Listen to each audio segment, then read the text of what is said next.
Hi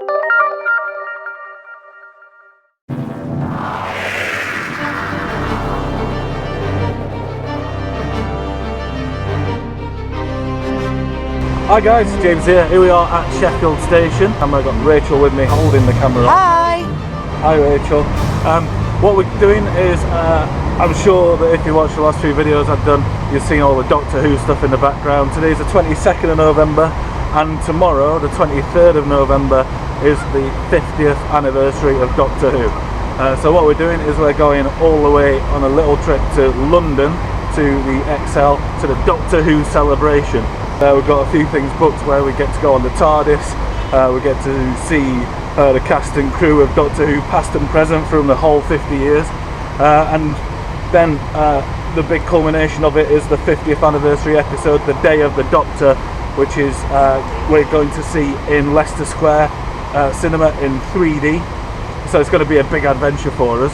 We're going to take you with us, so join us on this journey, and we'll see you on the train or something.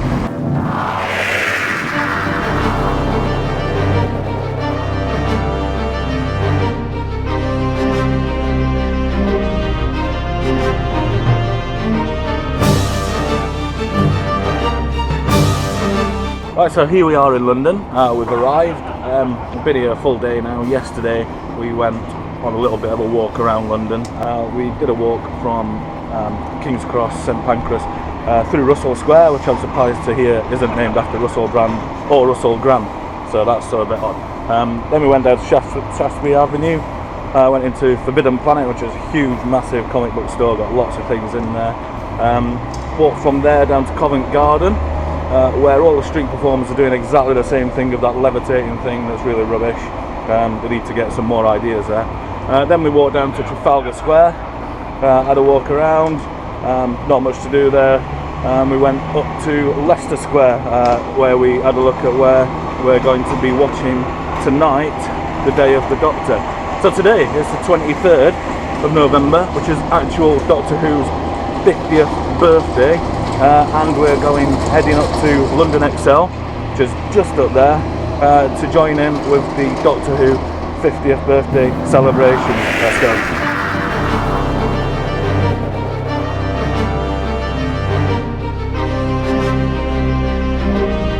We've arrived. It's XL London. This is the Day of the Doctor. There's loads and loads of people arriving already, which is brilliant. It's going to be an absolutely packed day here for the Doctor Who 50th celebration. There's lots of people in costume, which is great. We've seen somebody dressed up as a 7th Doctor. We've seen lots of feathers, lots of sonic screwdrivers, things like that. It's brilliant. It's not even 9 o'clock yet, and already there's lots of people coming. They're expecting thousands upon thousands of people here. Our day today is we're going to go inside. We've got lots to do today. Firstly, we got a special effects kind of show done by Danny Hargreaves, who's the special effects manager on Doctor Who. So we get to see lots and lots of fire. We also have a Regenerations Panel, which is probably one of the most exciting parts. This today on the 23rd of November, it's the only day that Mr. Tom Baker could make it. So we're going to get the 4th Doctor in person on stage. Alongside him, we will also have Peter Davison, Colin Baker, Sylvester McCoy. There's a real big plethora of people there. We also get to go into the classic lounge a couple of times, where a lot of the old companions are there. There's other panels going on. There's also shops, there's displays, there's all the costumes. It's going to be really good and exciting. So, shall we go in and see what it's all about?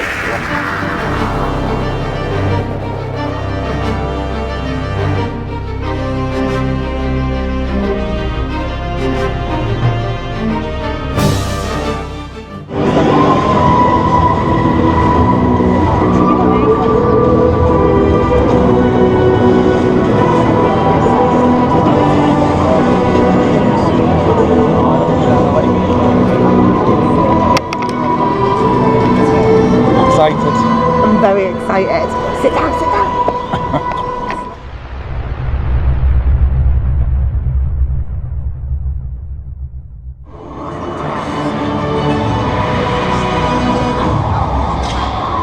The Day of the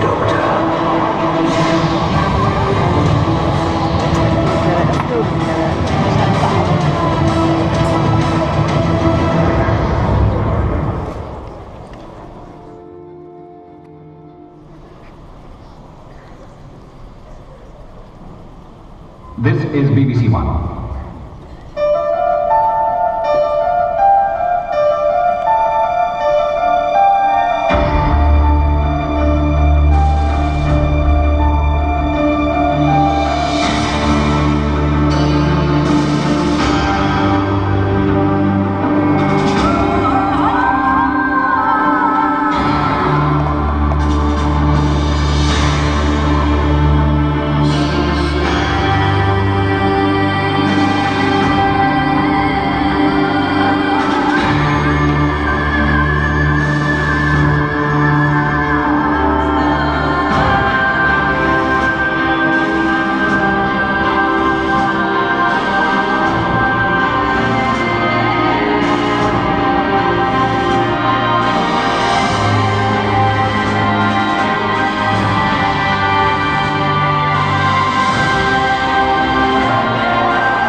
Ladies and gentlemen, girls and boys, presenting the special effects show for us today. Please welcome from the BBC's Bang Goes the Theory and Supersized Earth, Dallas Campbell.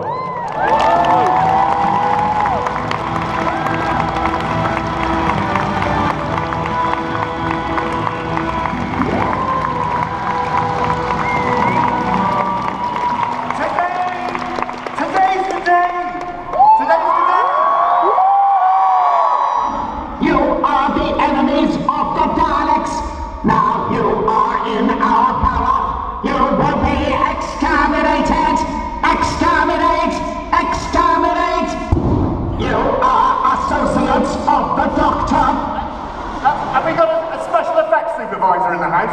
Here's one, Danny Hargreaves, ladies and gentlemen.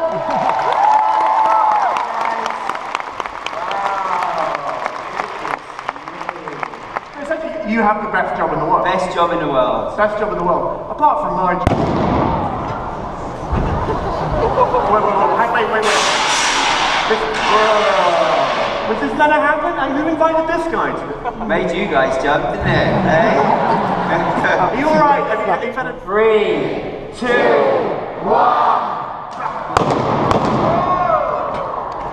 You did it? Amazing! You just killed the Foreman man. How do you feel? Happy.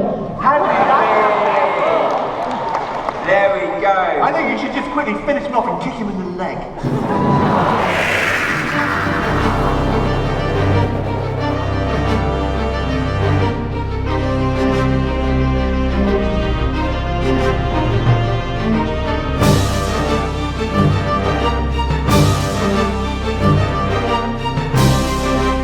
We're just about to have our photo taken on the TARDIS, so we're in another big queue, but it's very exciting.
worlds, please welcome presenting the Regenerations show for us today, the man you best know as the voice of the Daleks, Nicholas Briggs.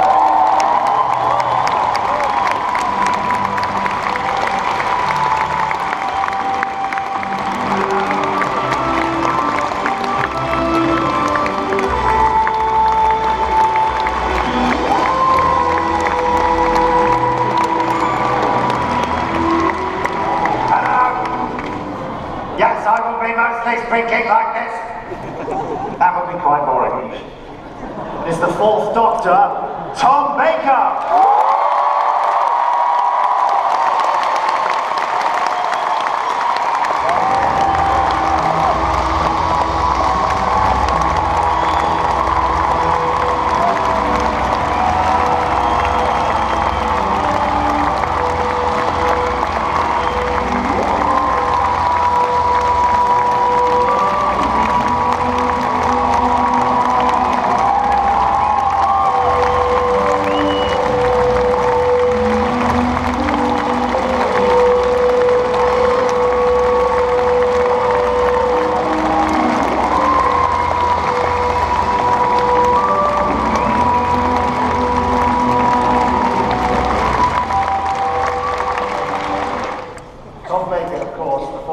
Regenerated into the fifth Doctor, Peter Davison.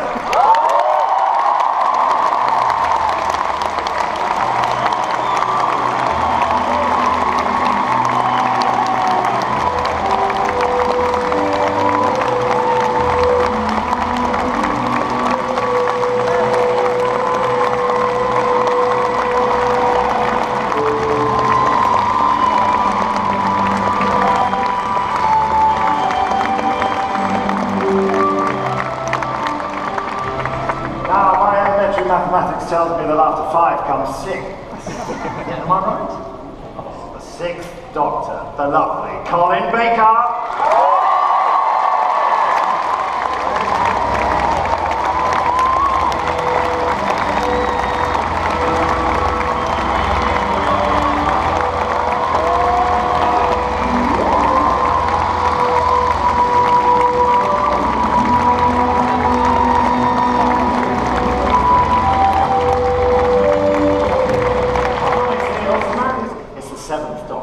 Sylvester McCoy!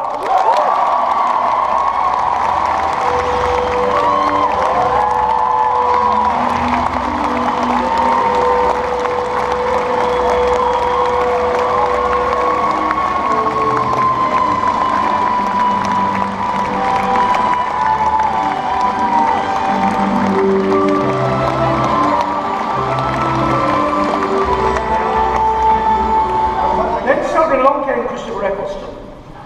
And within about 6 months, it took that long, one of my daughters said, hang on a minute, Doctor, is that what you were in? And I said, yes. What, you? You were Doctor Who? And suddenly, they acknowledged that I was worth something. So that was very nice. So I have a huge debt of thanks, as indeed we all do, because we wouldn't be sitting here today without Russell T. Davies, who had the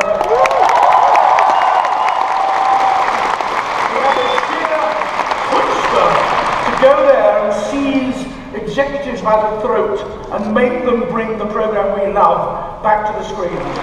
Well, I was absolutely delighted, as was my back manager when they heard it was coming back. So we're two happy people at least. I believed from the very beginning of my end, when I killed it off, that it would come back. I knew it would. I believed in it. I thought, these people are mad. This programme is such a loved programme. It might not be loved by the whole majority of the people, but a very large, active minority loved Doctor Who when I was doing it, and I knew that. And, you know, for them to kill it was ridiculous.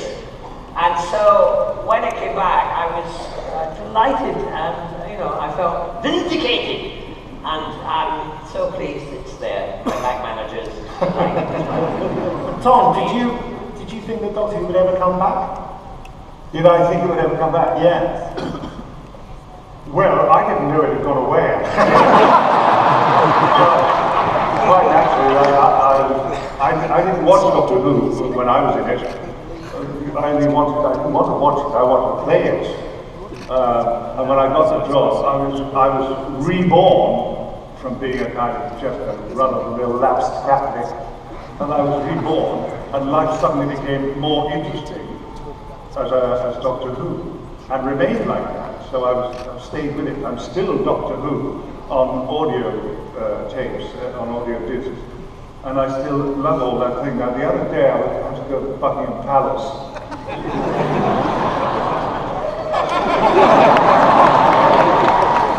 And so, you know, I suppose I thought I'd give it a go.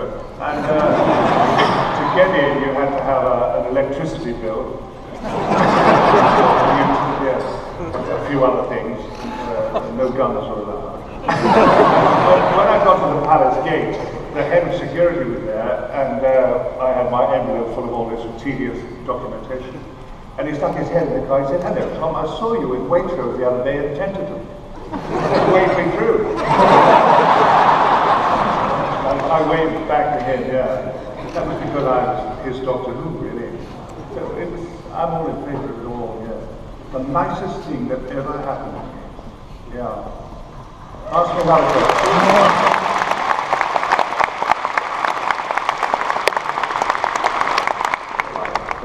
Well, I was the first Doctor, I think, that grew up watching. So it was very strange being actually offered the part, like being offered your childhood hero. As an actor, I never thought about being in the series, but never don't find it actually ended up playing the part. I you know how much has changed my life. Of course, you don't know because we've lived with it now since we did it. So I don't think it particularly catapulted me anywhere, but it certainly didn't hinder me, and I've always been very, very happy to maintain. Ever since the day I left, I maintained my association with Doctor Who because I love it as a series.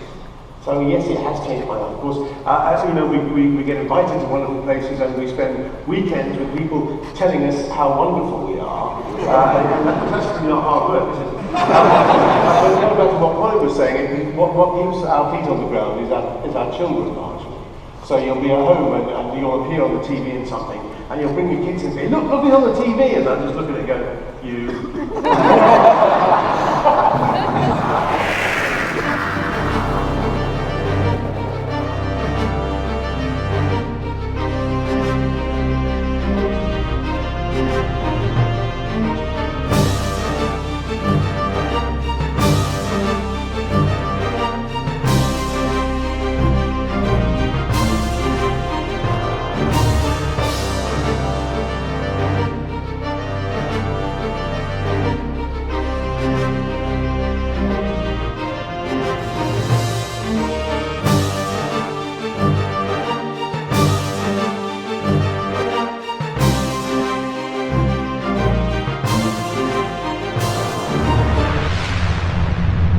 Ladies and gentlemen, boys and girls, presenting the 11th Hour show for us today, please give a big warm welcome to Jo Whiley.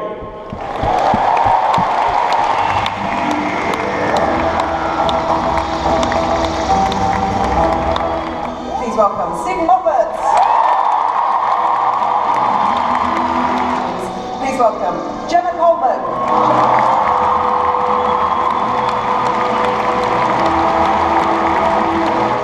Please welcome the 11th Doctor himself, Mr. Matt Smith.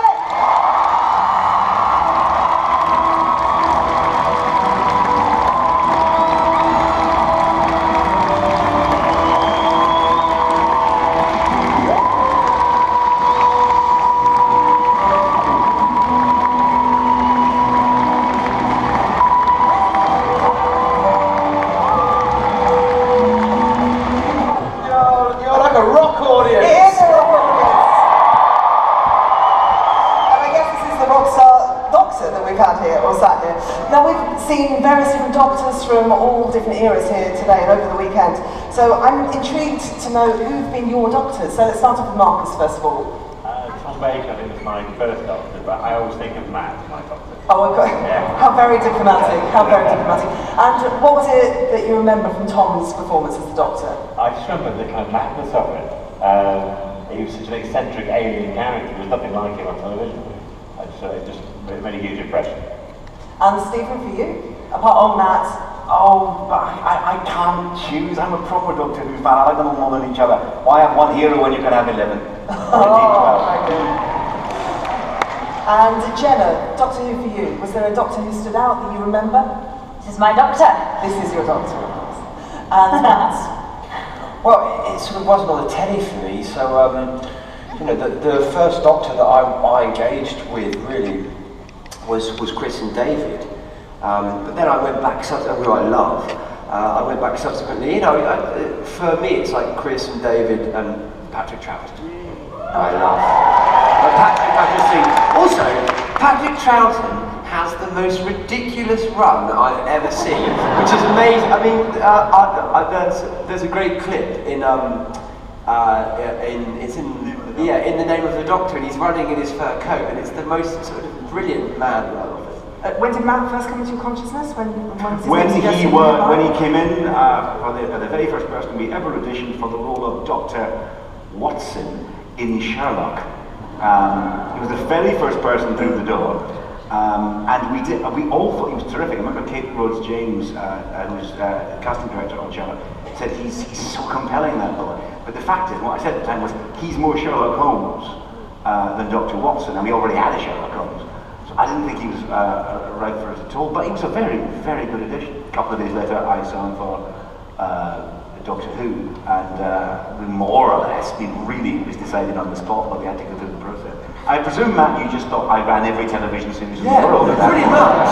It was such a strange thing, and actually, with Jenna's first audition, me and Steven, after, it was like a day after her first audition, and we went to our friend's party, Piers, who used to produce the show, and Jenna came with her boyfriend randomly and bumped into me and Steven, and poor Jenna was like, oh God. It's funny how the world works. What was your first audition like? What do you remember of the audition I remember process? everything. There was a goldfish in the corner. I wore a tweed blazer. It was in this really weird carpeted room. I did the scene from the 11th Hour, which I read and was just like, wow, what? Because I hadn't seen much Doctor Who because it wasn't on the telly really when I was a kid, and I didn't engage with it much. And I read the 11th Hour and was like, oh my God, this is spellbindingly good. So before then, you weren't desperate to get the role? Well, it just wasn't in my consciousness. And then my mum, texted me and said, you should be, because I had a scarf that I used to wear at uni, which was like a sort of Tom Bakery scarf. And yeah, it wasn't as long, but it was like pattern and stuff. Not just because I thought it was cool, not because I thought it was like Tom Baker, which turns out is cool. And she said, you should be the next Doctor Who. And then the next day, literally, I got a call from my agent saying, do you want to go and audition for Doctor Who? I was like, well, why not? It's so interesting that you didn't have the yearning and the obsession that so many other people have. And yet you were so right for that role. Yeah, and in a way, I think maybe, hopefully, that sort of worked in my favour, because I just sort of treated it like any other audition. And now I'm like, now if I auditioned for it, I'd be like, oh God. Yeah. And would you ever come back when, 5 years down the line and you're invited to do some sort of... I would leap back in a heartbeat, but, Stephen, would you have him back? Yes, well, absolutely. I've told them that, first of all, that it is absolutely obligatory that when you are asked back for an anniversary, you damn well say yes. Yes. Otherwise you are letting people down. And also you have to go and do some stories for Big Finish who do the audio adventures. So you can do those, mate. Yeah, thanks, mate. They'll be doctoring away for them. You can trust them, they'll be good. Always going to be in your life. Jenna, can you tell us about your role as Clara and how what Stephen told you about your story, about your role, because it's such a pivotal role to be playing. Did you realise it was going to be that big when you first took it on? No, I had no idea about the history. I had no idea what was going to happen in the Name of the Doctor at all when I took on the part. I knew there was a character called Oswin, futuristic space chick, hanging out inside a broken Dalek, who was a Dalek, and I knew there was going to be Victorian Clara and modern day Clara, but I had no idea why, so I just treated kind of each incarnation completely independently until I picked up the Name of the Doctor script. And then blew my mind. Yeah. So, if somebody turned up on your doorstep who was an alien with 2 hearts and had a police box and said, come inside and let's travel through all of time and space together, what kind of person would say, all right? The whole of this room.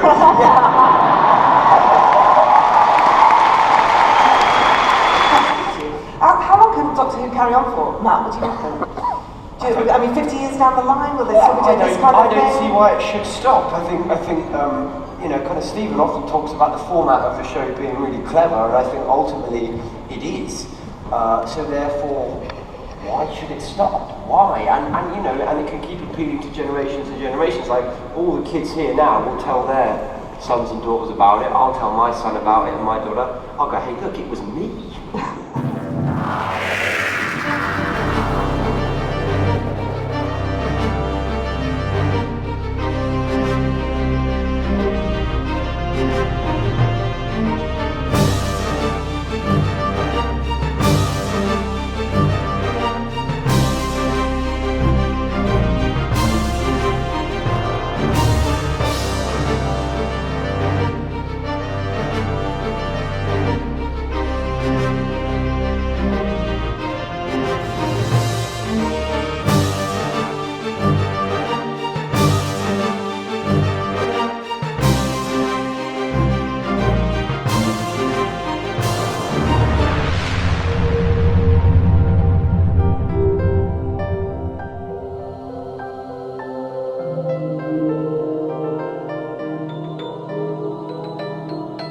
It's the next day now.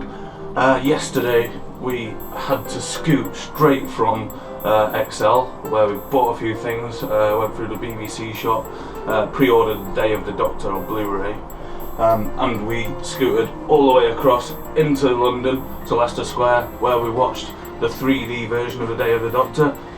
Brilliant bit of television, I think.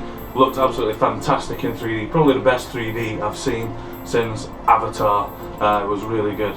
Now we're just scooting over to the O2. We're on the Emirates Airline, which is the cable car in London, going over the Docklands, the Thames, etc.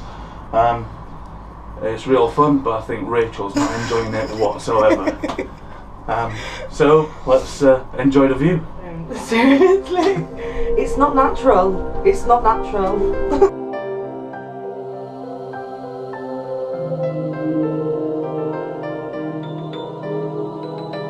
Feeling better? Not very long at all. No, not at all, in all honesty. Look at that over there, that's XL, that's where we were. It's huge, it's absolutely massive. It's someplace that doesn't need to be bigger on the inside.